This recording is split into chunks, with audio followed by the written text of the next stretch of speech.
One of the things that we discovered as we were working on the project was that the community, the local churches and the wider community played a significant role in helping to shape and develop a number of our African American students. And many of them would support them in terms of providing a place for them to preach, providing places for them to have dinners, providing an opportunity for them to gather together and just share with one another about their concerns or questions and things that they might have been struggling with. So we're hoping that the project will help to continue that tradition where the Black church and Black students will still be able to work together here in New Haven, but also throughout the country and the world. But secondly, that the project will provide a resource for researchers who are interested in knowing more about Yale Divinity School, theological education, and particularly Black theological education, and that they will be able to access an archive that we hope to establish that will provide resources and materials for them to use.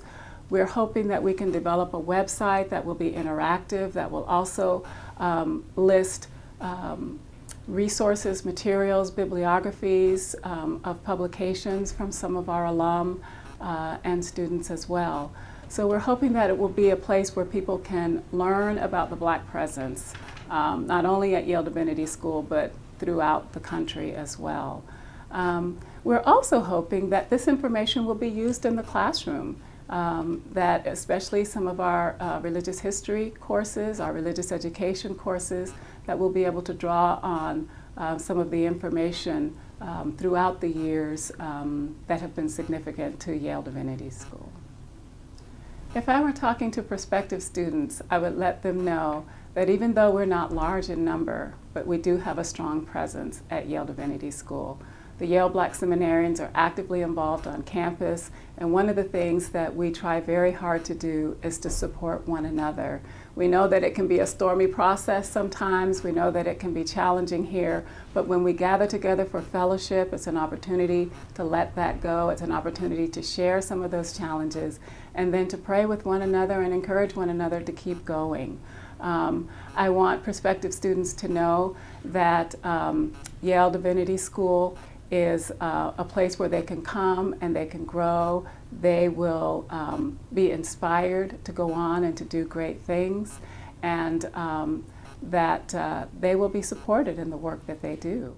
The Divinity School was instrumental, the Yale Black seminarians were instrumental in helping to establish the Black church at Yale, and that for a number of years many of our students were pastors over there. And so this is a place where they can come and hone their skills as preachers, learn what it means to be a pastor, where they can be in fellowship with undergraduate students who just have a heart for God and want to know more about celebrating and worshiping God in their own tradition. Another thing that I want them to know, particularly the women, is that in 2000, when I first arrived at Yale Divinity School, I established the Pan-African Women's Fellowship. And the Pan-African Women's Fellowship is designed to support all of the Black women on campus. We gather together for fellowship, for food. We talk about our challenges. We talk about the things that we are celebrating, our accomplishments, and we try to encourage one another to continue to press forward, even though they may be facing challenges.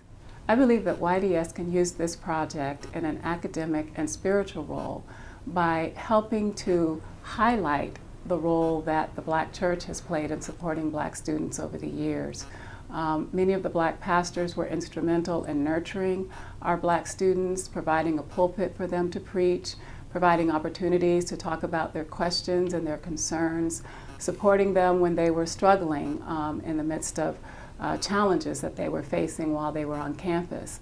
So I'm hoping that YDS will continue to reach out to some of the local Black congregations and invite them, and that we would also take a step towards them to continue this supporting role for our students. I also hope that YDS will be able to reach out to some of the academic institutions that we've noticed have been feeder schools for the Divinity School. Some of the historic Black colleges, such as Fisk University, Howard University, Morehouse College, Lincoln University, many of our early students came from these historic black colleges, and many of them, even today, are coming from these colleges. And so that's another way that I think the project can help YDS academically and spiritually.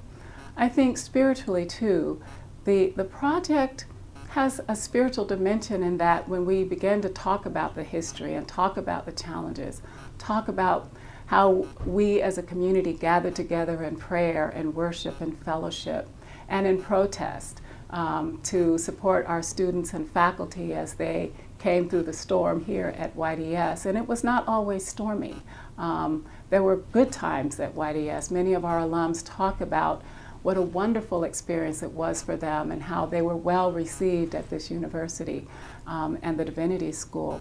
But that it is a place where we have found nurture and support and have been able to allow our students to go on and to do great work.